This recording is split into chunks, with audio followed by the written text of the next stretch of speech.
Static budget, flexible budget और performance report के concept को समझने के लिए हम लोग यहाँ पे एक एक्सरसाइज के जरिए से इन कॉन्सेप्ट्स को देखेंगे और समझेंगे। बेसिकली जब हम लोग ये बजट बनाते हैं और इन बजट्स का कंपैरिजन करते हैं टू कैलकुलेट द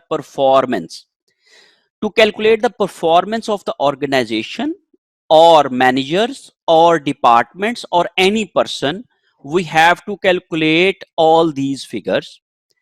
सबसे पहले हम लोग उसमें स्टैटिक बजट क्या होता है और कैसे बनाते हैं इस पे बात करेंगे। फिर हम लोग फ्लेक्सिबल बजट क्या होता है, कैसे बनाते हैं, उस पे बात करेंगे। फिर उसके बाद हम लोग इन दोनों बजट्स को कंपेयर करेंगे एक्चुअल रिजल्ट्स के साथ, और जो एक्चुअल डेटा होगा उसमें उसके साथ कंपेयर करके हम फिर इसके वेरिएंसेस निकालेंगे, और वो वेरिएंसेस जो हैं वो हमें क्या बता रहे होते हैं ये हम डिस्कस करेंगे। तो हमारी एक्सरसाइज है मैनेजरियल अकाउंटिंग गैरिसन नोरीन की चैप्टर नंबर 9 की।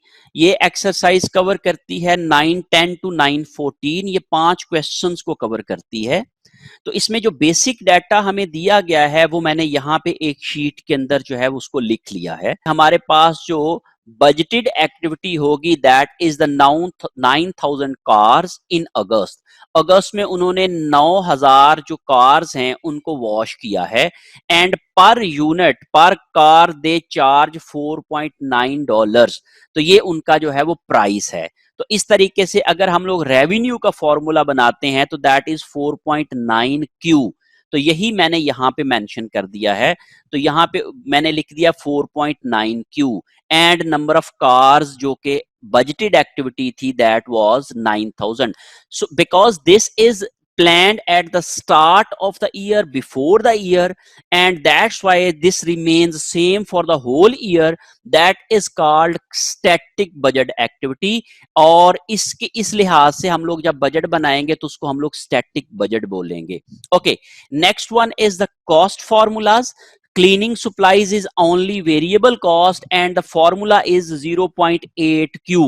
तो ये मैंने यहां पे लिख दिया है। Then electricity cost is 1200 is the fixed portion plus 0.15 is the Q, और ये उसका वेरिएबल पोर्शन है। मेंटेनेंस भी इस तरह से लिख दिया, फिर इस तरीके से मैंने वेजेस एंड सैलरीज भी लिख दिया, और फिर डेप्रिसिएशन मैंने लिख दिया, रेंट मैंने लिख दिया, और एडमिन एक्सपेंसेस लिख दिया। तो अब आप गौर करें कि ये वाला जो है रेवेन्यू ओनली वेरिएबल है, क्लीनिंग सप्लाईज ओनली वेरिएबल है, electricity is mixed cost, fixed भी है और कुछ पोर्शन वेरिएबल भी है, maintenance is only variable, wages and salaries is fixed part and variable part, depreciation and rent is the only fixed cost, and administrative expenses is mixed cost which has fixed portion and variable portion। तो जिसके साथ Q लगा हुआ है ये variable है, ये rate पर कार वॉश है, और ये नंबर ऑफ कार वॉश्ड हो जाएंगी, और ये फिक्स्ड है जो कि ए पार्ट होता है। फिर इसी क्वेश्चन में हमें एक्चुअल रिजल्ट्स भी दिए हुए हैं। उन्होंने कहा जी actual level of activity which they have performed is 8800 car washed. उन्होंने 8800 कार्स जो हैं वो वॉश की हैं, और उसके ऊपर उन्होंने एक्चुअली जो रेवेन्यू कमाया है वो ये है, और उनकी जो डिफरेंट एक्सपेंसेस हुए वो ये हैं। इस डेटा को यूज करके हम सबसे पहला काम क्या करेंगे, हमारी जो सबसे पहली रिक्वायरमेंट है एक्सरसाइज 9:10 के अंदर, that is basically to prepare a static budget. सबसे पहले हम लोग उसका प्लानिंग बजट और स्टैटिक बजट बनाएंगे। तो उसके लिए मैंने यहाँ पे एक फॉर्मेट बना लिया है प्लानिंग बजट और स्टैटिक बजट का। तो उसके लिए मैंने सबसे पहले कॉस्ट फॉर्मूला लिखा, that is the fixed portion of the cost and variable portion of the cost. यहाँ पे हम लोगों ने car washed number of units लिख लिए, that is 9,000 which is given in our basic data. मैंने सिंपली फॉर्मूला यूज किया है is equal to basic data पे जाके मैंने ये वाली सेल का रेफरेंस दे दिया है, तो इस तरीके से। देन मैंने रेवेन्यूज लिखा है, तो revenues is given to me in my basic data is equal to करके मैंने रेवेन्यूज का फॉर्मूला भी यहाँ पे दे दिया है, और फिक्स्ड को पार्ट नहीं है, और ये फिगर कैलकुलेट करने के लिए मैंने इसको मल्टीप्लाई कर दिया है इसके साथ, तो ये मेरे पास आ गया। इस तरीके से मेरे पास टोटल रेवेन्यू आ गया। आप मैनुअल कैलकुलेशन करने के लिए 9000 को 4.0 के साथ मल्टीप्लाई करेंगे तो आपके पास ये वाला रेवेन्यू की फिगर आ जाएगी। ओके, नेक्स्ट आप एक्सपेंसेस कैलकुलेट करते हैं।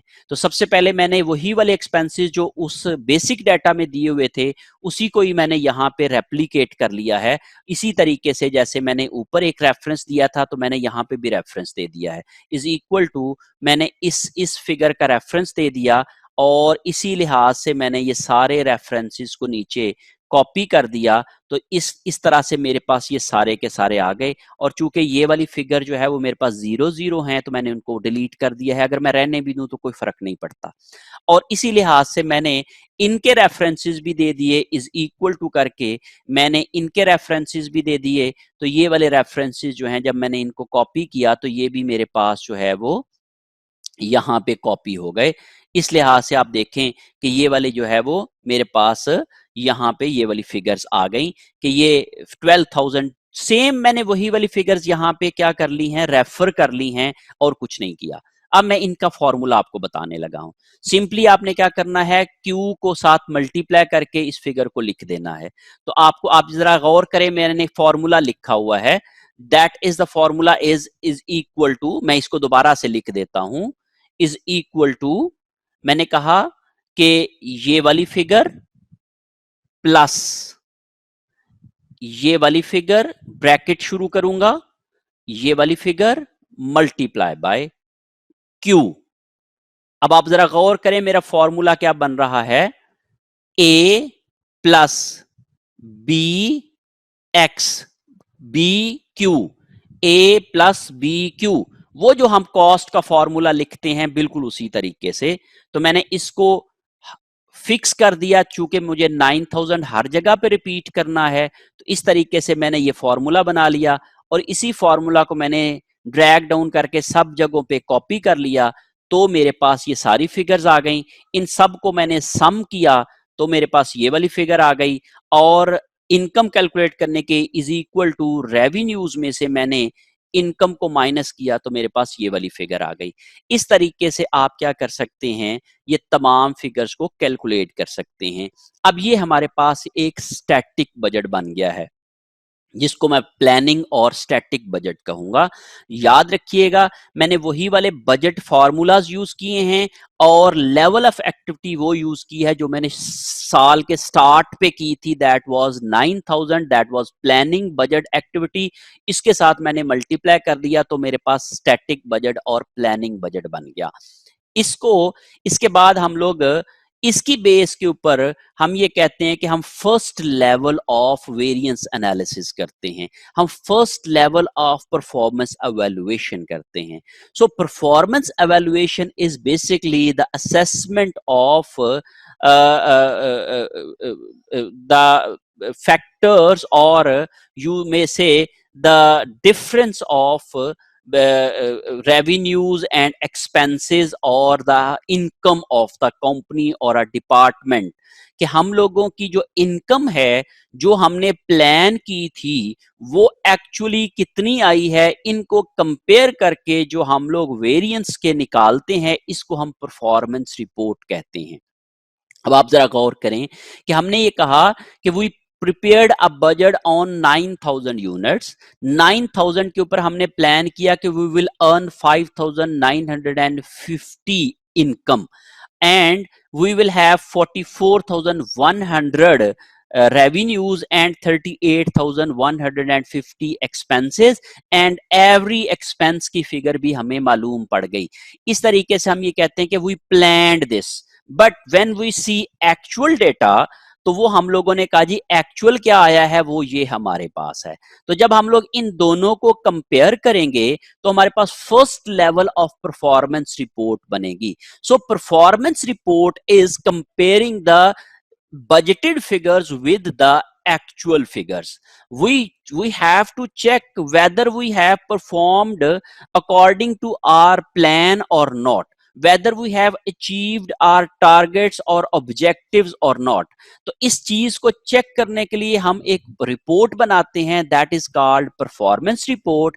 तो when we compare static budget figures with the actual results, that is called static budget variance report, static budget performance report कहते हैं इसको.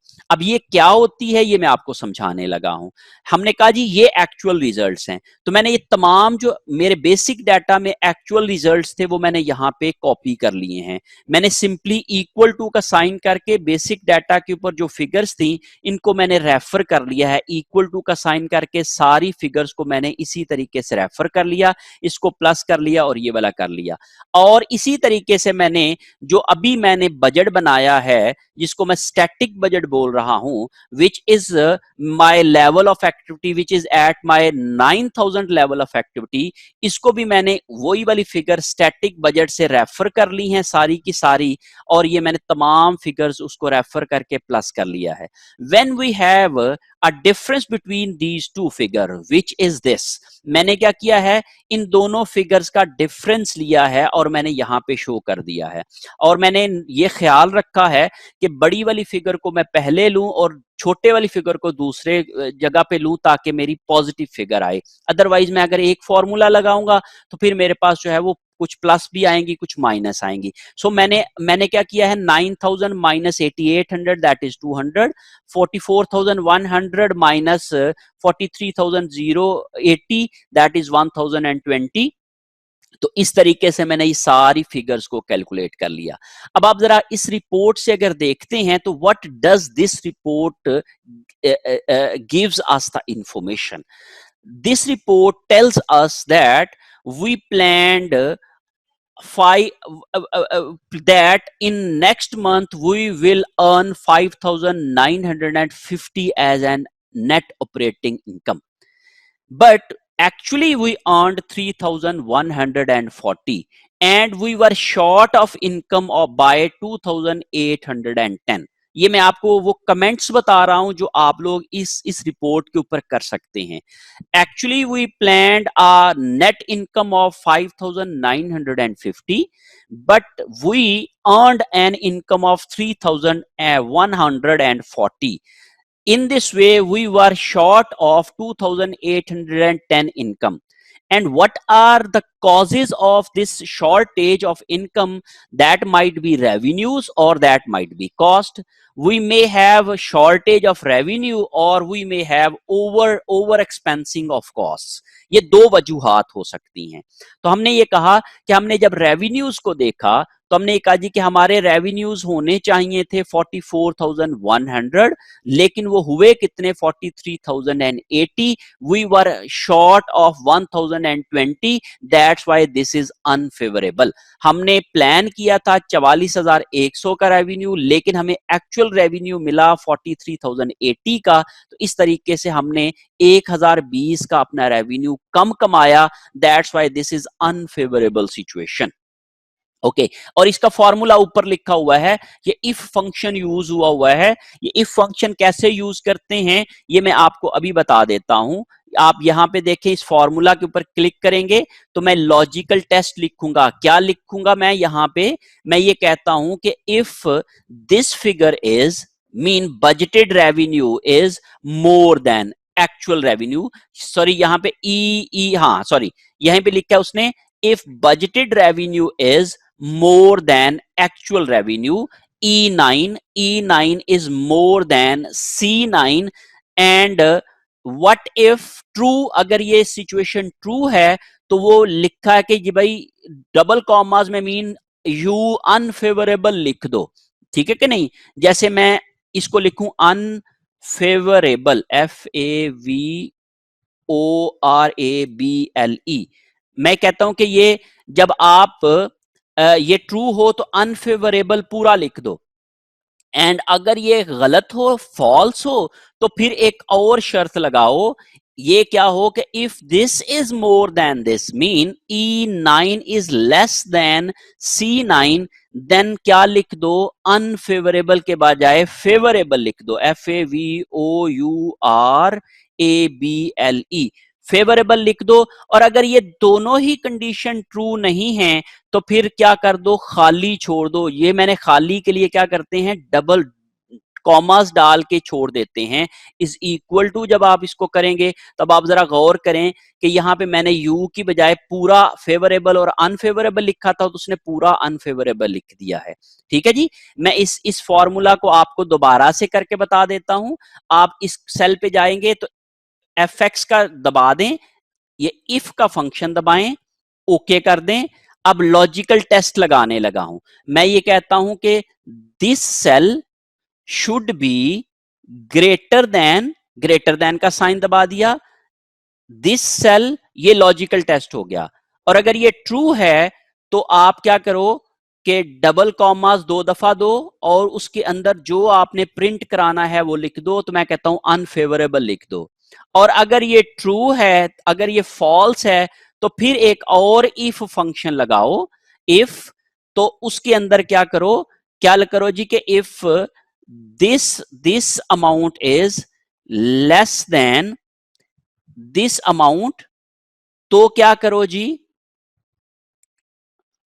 कॉमा डाल के तो आप डबल डबल कॉमास डालें, सॉरी डबल कॉमास, और उसके अंदर लिख दो फेवरेबल। और अदरवाइज क्या करो, अदरवाइज अगर ये दोनों कंडीशन नहीं पूरी होती हैं तो अदरवाइज डबल कॉमास सिर्फ डाल दें और वो वहां पे कुछ भी ना हो और ब्रैकेट को आप क्लोज कर दें। तो अब आप ये देखें इज इक्वल टू जब आप जाएंगे तो आपके पास यहां पे रिजल्ट क्या आ गया है, यू आ गया है। मैं बहरहाल ये वाली शीट भी आप लोगों के साथ जो है वो बाद में शेयर करूंगा, अभी नहीं करूंगा। जब आप अपनी जो सबमिट करा देंगे तो उसके बाद आपको करूंगा, because you have to do this question by yourself. आपको खुद से ये ट्राई करना है और तब आप लोग जो है वो इसको देखेंगे। लेकिन चूंकि मैनुअली आपको तो सिर्फ अनफेवरेबल और फेवरेबल लिखना है तो इसलिए वहां पे कोई इशू नहीं है। जो भी आपको अगर फिर भी नहीं समझ आएगी तो आप मुझसे दोबारा से पूछ सकते हैं। ओके जी, अब मैं ये बता रहा था कि हमने ये कहा कि हमने प्लान किया कि हमारी इतनी इनकम होगी, लेकिन एक्चुअली हमारी इनकम कितनी हुई, 3140, and we were short of income 2810। the basic question is why this is short, हम ये क्यों शॉर्ट हुए हैं, हमारी इनकम क्यों कम हुई है।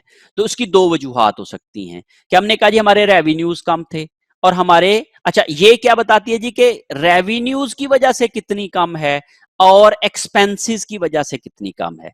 तो हमने कहा कि 1020 रेवेन्यूज की वजह से कम है और 1790 जो है वो एक्सपेंसेस की वजह से कम है। फिर हमने कहा अच्छा हर एक एक्सपेंस की वजह से कितनी कितनी कम है। तो हमने कहा 3360 जो है वो क्लीनिंग सप्लाईज की कॉस्ट की वजह से कम है, इलेक्ट्रिसिटी की वजह से कम है, और ये है क्योंकि ये वाले सारे के सारे क्या हैं, हमारी कॉस्ट ज्यादा आ रही है अपनी बजट से। हमने बजट की थी cost 7200, but we incurred the cost 7560, that's why we over expensed 360, that's why this is unfavorable।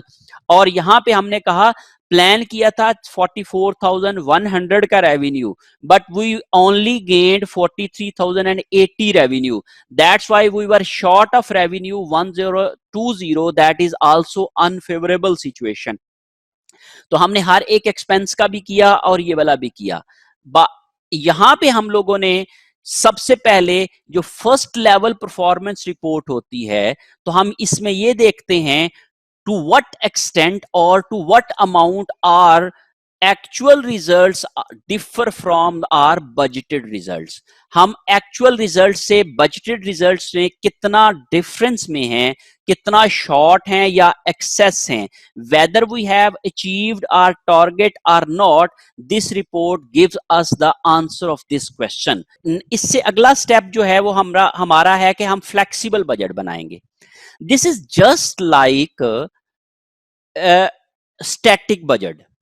इसमें हम लोगों ने तमाम फॉर्मूलाज को मल्टीप्लाई किया था 9000 के साथ। यहां पे हम लोग मल्टीप्लाई करेंगे 8800 के साथ, which is actual level of activity. When we prepare the budget again on actual level of activity, that is called flexible budget. Very simple, nothing else. Simply आपने जो 9-10 में काम किया था वही काम करना है, बट आपने सिर्फ एक फिगर चेंज कर देनी है, दैट इज 9,000 की बजाय आप लोगों ने 8,800 कर देना है, विच is actual car washed. Okay, जब हम लोगों ने इसको हर एक फॉर्मूला से मल्टीप्लाई किया तो अब हमारे पास ये आ गया। अब इसका मतलब क्या है कि अगर हम लोग 8,800 कार्स वॉश करें तो हमारे पास ऑन स्टैंडर्ड हमारी इतनी इनकम होनी चाहिए। हमारी बजटेड इनकम जो है वो 5,280 होनी चाहिए, क्योंकि हम लोगों ने अपनी जो प्लान्ड एक्टिविटी थी 9,000 की उससे कम काम किया है, तो ऑफ कोर्स हमारा रेवेन्यू भी कम होगा और हमारे एक्सपेंसेस भी कम होने चाहिए और हमारी डेफिनेटली इनकम भी कम होगी। अब इस सवाल का जवाब कि भाई बाय व्हाट अमाउंट हमारी इनकम जो है वो सिर्फ इस वजह से कम है कि हमारी एक्टिविटी कम हुई है, बिकॉज हमने यहाँ पे कहा कि ये रिपोर्ट बताती है कि हमारी इनकम कितनी कम हुई है, but at the next stage we need the answer of reasons why this income is short, कि ये इनकम कम क्यों है। तो इसके दो वजूहात हो सकते हैं। नंबर वन, इसकी वजह क्या है कि हमने जितना काम करना था उतना नहीं किया। We were short of our activity. We planned 9,000 car washed, but we actually did only 8,800 car washed. तो जो 200 कम हमने cars wash की, कुछ तो फर्क उसकी वजह से हो सकता है। And the other one is how effectively our managers control the cost. तो इन दो चीजों को हम लोगों ने असेस करने के लिए हम एक नए लेवल ऑफ एक्टिविटी पे, नए लेवल ऑफ परफॉर्मेंस रिपोर्ट पे जाते हैं, that is the second level of performance reporting. उसके लिए फिर हम फ्लेक्सिबल बजट कैलकुलेट करते हैं। फर्स्ट लेवल के ऊपर हमारा जो एक सवाल का जवाब था कि हमें कितना फर्क है वो हमें मिल गया था, but the next stage is why this is difference.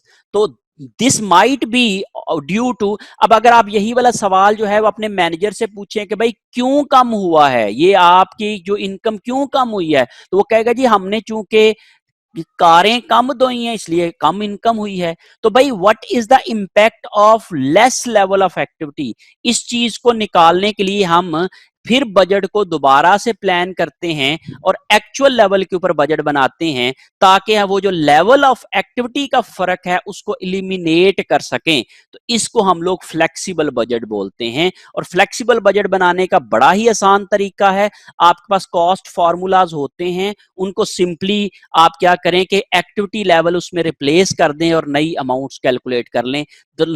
In this way we may calculate our flexible budget.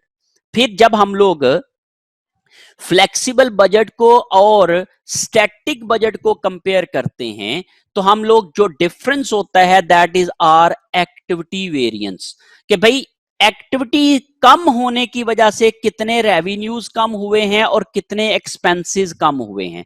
तो याद रखिएगा कि जब एक्टिविटी आपकी प्लान्ड से एक्चुअल कम होगी तो रेवेन्यूज जो वेरिएंसेस होंगे वो अनफेवरेबल होंगे, लेकिन एक्सपेंसेस वेरिएंसेस जो होंगे वो फेवरेबल होंगे और ओवरऑल इनकम भी आपकी क्या होगी, अनफेवरेबल होगी। This is pet situation. And if activity, planned activity is less but flexible actual activity is more, जिस पे हम फ्लेक्सिबल बजट बनाते हैं, तो उस सिचुएशन में फिर आपके रेवेन्यूज ज्यादा हो जाएंगे, दैट वुड बी फेवरेबल, और एक्सपेंसेस भी फिर ज्यादा हो जाएंगे, दैट वुड बी अनफेवरेबल। अगर आपकी एक्टिविटी रिवर्स हो जाएगी, उलट हो जाएगी, मीन प्लान्ड एक्टिविटी कम हो लेकिन एक्चुअल एक्टिविटी जिसके ऊपर आपने फ्लेक्सिबल बजट बनाना है वो ज्यादा हो जाए, तो फिर ये वाली सारी अमाउंट्स उलट हो जाएंगी, ये अनफेवरेबल से फेवरेबल बन जाएंगी और ये फेवरेबल से अनफेवरेबल हो जाएंगी। तो सिंपली हमने क्या किया है, इन दोनों चीजों का जब फर्क लिया तो हमारे पास क्या आ गया, ये वाली अमाउंट्स आ गई। तो सिंपली मैंने क्या किया है फ्लेक्सिबल बजट की अमाउंट्स को यहां पे सिंपली रेफर कर लिया है, इज इक्वल टू, मैं अगर फ्लेक्सिबल बजट की अमाउंट्स को लूं तो ये वाली आ जाती है, और इसी तरीके से मैंने ये नीचे वाली फिगर्स भी सारी रेफर कर ली हैं जो कि मैंने पीछे कैलकुलेट की थी, और जो प्लानिंग बजट वाली फिगर थी वो मैंने 9-10 में की थी, तो ये वाली मैंने यहां पे रेफर कर दी हैं। तो मैंने इसी तरीके से ये नीचे वाली भी रेफर कर दी, फिर इन दोनों फिगर का मैंने डिफरेंस लिया तो मेरी दरमियान वाली फिगर्स आ गई। अगर तो मेरी प्लानिंग बजट वाली फिगर ज्यादा है और फ्लेक्सिबल वाली कम है और ये रेवेन्यू है तो फिर अनफेवरेबल होगा, और अगर ये उलट होगा तो फिर फेवरेबल हो जाएगा। और एक्सपेंसेस के लिए अगर ये वाली फिगर ज्यादा है और ये वाली फिगर कम है, if planning budget is more and flexible budget is less, तो दैट इज फेवरेबल सिचुएशन, और अगर ये कम हो और ये ज्यादा हो जाए तो फिर अनफेवरेबल सिचुएशन हो जाएगी। इस तरीके से हम क्या कहेंगे कि ये एक रिपोर्ट बना जाएंगी। तो ये हमें इस सवाल का जवाब देता है कि हमारी इनकम जो थी वो लेवल ऑफ एक्टिविटी की वजह से कितनी कम हुई। तो हमने ये कहा कि हमारी जो लेवल ऑफ एक्टिविटी की वजह से इनकम हमारी 670 से कम हुई, और उसमें से जो रेवेन्यूज का एक्सपेंसेस जो पोर्शन था दैट वाज 980, एंड जो एक्सपेंसेस का पोर्शन था that was 310। In this way we may say that कि ये वाली जो हमारी रिपोर्ट है हमें इस सवाल का जवाब देता है कि the difference of our plan and actual activity is due to level of activity, and due to level of activity our income is 670 short, which is unfavorable, and the revenue is short by 980, which is unfavorable, and the expenses are less than our planned activity due to lesser level of activity, क्योंकि हमने 200 गाड़ियां कम धोई हैं तो हमारे expenses भी definitely उसी तरीके से कम होने चाहिए। तो ये that is the favourable situation. Second जो पोर्शन होता है उस सवाल का जवाब है वो ये है कि how effectively are managers control the cost, और what is the portion of difference in our performance due to our managers performance. तो जो मैनेजर की परफॉर्मेंस चेक करने के लिए हम लोग revenue and spending variances calculate करते हैं, या फिर इसको हम फ्लेक्सिबल बजट वेरिएंसेस भी कहते हैं, ये उसका दूसरा नाम है। तो रेवेन्यूज के वेरिएंस को रेवेन्यू वेरिएंस कहेंगे और एक्सपेंसेस के वेरिएंस को स्पेंडिंग वेरिएंसेस कहेंगे। और हम ये देखेंगे कि चूंकि हम लोगों ने दोनों एक्टिविटीज को सेम कर दिया है, यहां पे हम लोग जो कंपेयर कर रहे थे 8800 और 9000 को कंपेयर कर रहे थे, तो that was the comparison of apples and oranges, but here we are comparing 8800 and 8800, that is the comparison at par. हमने जो लेवल ऑफ एक्टिविटी का फर्क था वो हमने अलहदा कर दिया। अब ये प्योरली किसकी बेस के ऊपर है, ये परफॉर्मेंस बेस है कि how effectively are managers have done their work. तो उसके लिए हमने ये कहा कि हम अगर 8800 की लेवल के ऊपर देखें तो हमने कहा जी हमारा रेवेन्यू होना चाहिए था 43,120, but we earned only 43,080। It means कि आर मार्केटिंग डिपार्टमेंट और sales department were short of revenue by $40, that was unfavourable situation. On the other side, if I say on the income side, I may say that I have planned income of 5,280 on 8,800 level of activity. If I say अगर मैं 8,800 cars को wash करूं तो मेरी income होनी चाहिए 5,280, but on the actual I washed 8,800 cars, but I earned only 3,140 and my income was short by 2,140। तो मैंने कहा अच्छा भाई ये जो 2,140 है ये किस किस वजह से कम हुई है। तो द फर्स्ट आंसर इज जी भाई $40 जो है वो तो कम हुई है क्योंकि रेवेन्यू कम हुआ है, और that is the responsibility of sales department. अब दूसरी चीजें हैं कि अच्छा भाई बाकी एक्सपेंसेस कितने ज्यादा हुए हैं, तो हमने ये कहा कि टोटल एक्सपेंसेस होने चाहिए थे 8800 कार्स के ऊपर 37,840 के, लेकिन हुए कितने हैं 39,940 के, मीन 2100 एक्सपेंसेस हमने ज्यादा किए हैं। इसलिए हम लोग कह सकते हैं कि ये वाले जो हमारी कॉस्ट जो है वो इफेक्टिवली कंट्रोल नहीं हुई है। अच्छा, किस किस एरिया में कितनी कितनी कॉस्ट ज्यादा लगी है, तो वो हम इंडिविजुअल अमाउंट से भी देख सकते हैं। हमने कहा कि ये कॉस्ट होनी चाहिए थी 8800 की एक्टिविटी के ऊपर 7040, लेकिन हुई कितनी 7560। तो इसलिए जो हमारी पहली रिपोर्ट अगर आप देखें तो उसमें ये सारी की सारी जो अनफेवरेबल आ रही थी वो इसलिए नजर आ रही थी क्योंकि हम लोगों ने अपनी एक्सपेंसेस भी ज्यादा किए थे और रेवेन्यूज भी कम कमाया था। और ये हमें ये रिपोर्ट जो है ये बता रही है कि हमने जो एक्सपेंसेस हैं वो एक्चुअली एक्टिविटी की वजह से ज्यादा नहीं किए, बल्कि हमारी एक्सपेंसेस के ऊपर कंट्रोल बेहतर नहीं रहा है। इस चीज को हम एक कंप्लीट रिपोर्ट के अंदर दोनों वाली जो फिगर्स हैं 912 और 913 वाली, इन दोनों को मैंने एक ही जगह पे कंबाइन कर दिया है और ये एक रिपोर्ट बना दी है, that is called flexible budget performance report. ये बेसिकली हमारी रिपोर्ट होती है जो हमें बनाना होती है, और ये हमें बताती है कि हमारे जो हैं वो एक्चुअल रिजल्ट्स के साथ प्लानिंग के साथ कितना फर्क था, और एक्चुअल और फ्लेक्सिबल का कितना फर्क था, that was spending and revenue variances, और फ्लेक्सिबल बजट का और प्लानिंग का कितना फर्क था, दैट वाज एक्टिविटी और वॉल्यूम वेरिएंस, और इन दोनों का जो फर्क था that was static budget variance. हम स्टैटिक बजट वेरिएंस का जो हमारा पहला सवाल था जो हमने यहां पे इस रिपोर्ट में देखा कि भाई हमारी इनकम क्यों कम हुई है, इस सवाल का क्यों का जवाब ढूंढने की कोशिश की है कि भाई 670 तो हमारा एक्टिविटी की वजह से कम हुई है कि हमने 200 कम कारें धोई हैं, लेकिन ये तो 670 तो इस वजह से हुई। लेकिन हम ये कहते हैं कि 2140 जो इनकम है वो हमारे रेवेन्यूज अच्छे तरीके से जो है वो नहीं हुए हैं, और हमारे एक्सपेंसेस जो है वो ठीक तरीके से कंट्रोल नहीं हुए हैं, इस वजह से हुई है। कि हमारे पास जो पहली रिपोर्ट थी ना, जो स्टैटिक बजट की रिपोर्ट थी, ये हमें बताती है कि हमारी इनकम जो हमने प्लान की थी उससे एक्चुअल इनकम कितनी कम या ज्यादा हुई है। तो हमें ये इसका जवाब ये नहीं देती कि क्यों हुई है। तो अगली रिपोर्ट जो है ये वाली, ये जवाब देती है कि जो 2810 की इनकम हमारी कम हुई है हमारे बजट से, उसकी वजूहात क्या हैं।